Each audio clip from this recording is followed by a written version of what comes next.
In this recording, we're going to learn how to graph some complicated transformed sinusoids.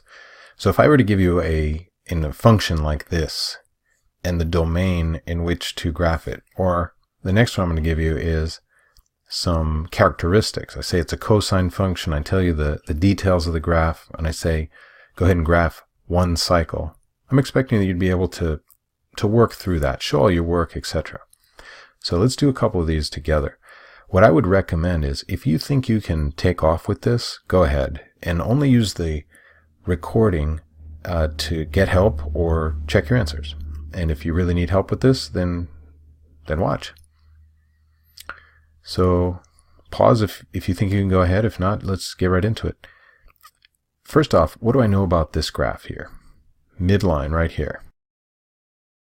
I know the amplitude is 1.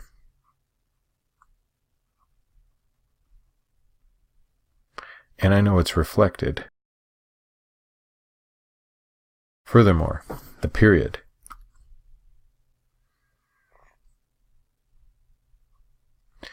So, P times B is 2 pi. Well,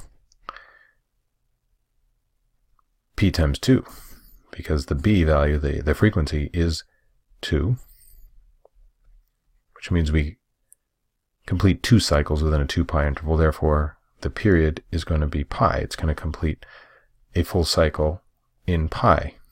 Okay, so let's start out by drawing in our dotted line. And let's put it at the midline of -2. Well, we don't even have any labels on these axes, so let's get that taken care of. That was a mistake. So we said if it doesn't have any labels on our axes, we're going to try to go with a 4:24 ratio. Good. So we'll count out every 6 boxes. I'll mark every 3 okay, because this does say to graph all the way from 0 to 2 pi. That's our domain. And probably going to need to go a little bit beyond this. Okay, because we know the midline is -2 and it goes 1 above and 1 below. So let's go ahead and put in our midline at -2. And this becomes our new axes. Now we know normal, let's just kind of sketch out some ideas over here. Normal sine does this, right? A reflected sine be that. So that's basically the shape that I want to produce here. But I want it to complete a cycle within pi. So let's figure out some x-intercepts. Okay, so we know normally the x-intercepts for a negative sign would be at 0 and pi and at 2 pi. So crosses midline.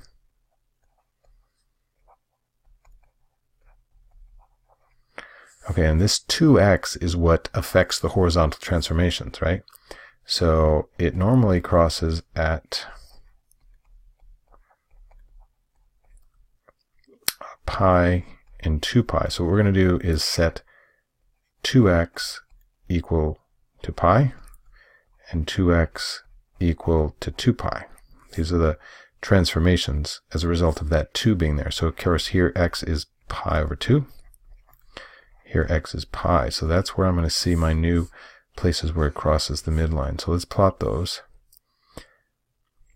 Okay, so it starts out at 0 and at pi over 2 and at pi. I'm going directly below those markers. And then we know because it's a negative sign, it goes down, and it goes down 1 because it's a -1. So that's going to be a cycle. It's just going to repeat.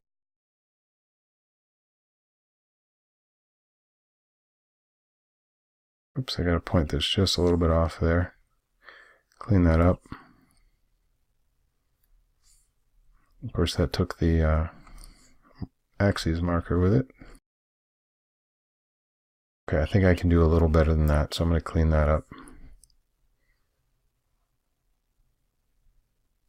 And you should do the same. If your graphs aren't quite right, go ahead and use your pencil.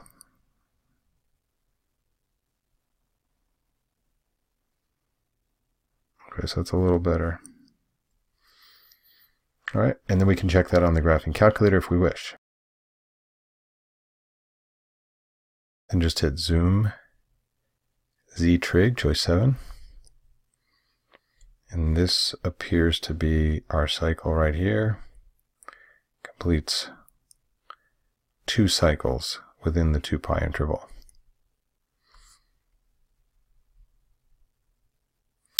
Okay, so the second graph is going to be a little more complicated because I am giving you not the function that we could graph, but just some characteristics of the graph. So get as far as you can with this one, then play the recording when you're ready.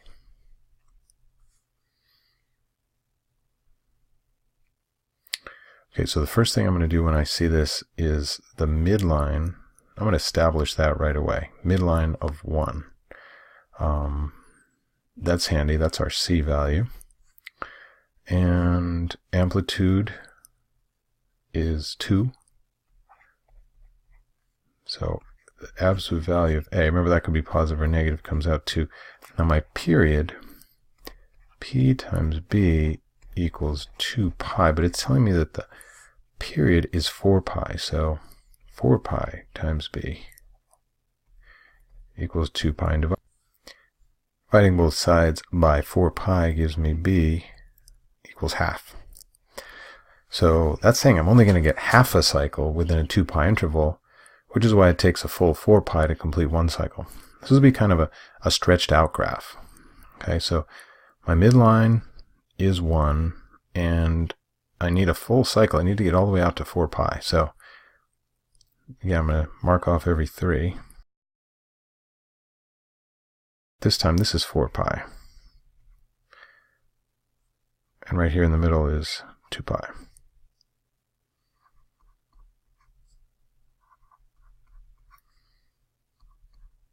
Okay, so if this is 2 pi, well then one unit is represented by 2 boxes. Okay. So let's try to explain why that is, why we're shrinking down the axes and stuff. Again, if 1 unit is 2 boxes, then pi, which is kind of like 3 units, needs to be 6 boxes. Okay, because pi is close to 3. And then 2 pi would be 12 boxes, 4 pi would be 24 boxes. Okay. Let's put in our midline, which again, the midline was at 1 and the amplitude was 2. The question is, it just told me the amplitude is 2, so I don't really know if I'm supposed to go up or down from that midline. So I need another clue, or it could be possible that there's more than one right answer, but it does give me a clue that I have to go to the point 0, -1. So that means I have to be down here to start. Okay, now let's get some information about our, if the full period is 4 pi, then that means I'm going to complete a full cycle within 4 pi. It means it's going to take all the way to 4 pi to get back to here. That means when it goes above that midline, it goes 2 above. Okay, so I'm basically dividing this 4 pi into fourths. It takes a full 4 pi to complete a full cycle. Then halfway through that 4 pi, in other words 2 pi, it's at a maximum. And then I should be on the midline at quarter points. Okay, go ahead and graph that. Thanks for watching.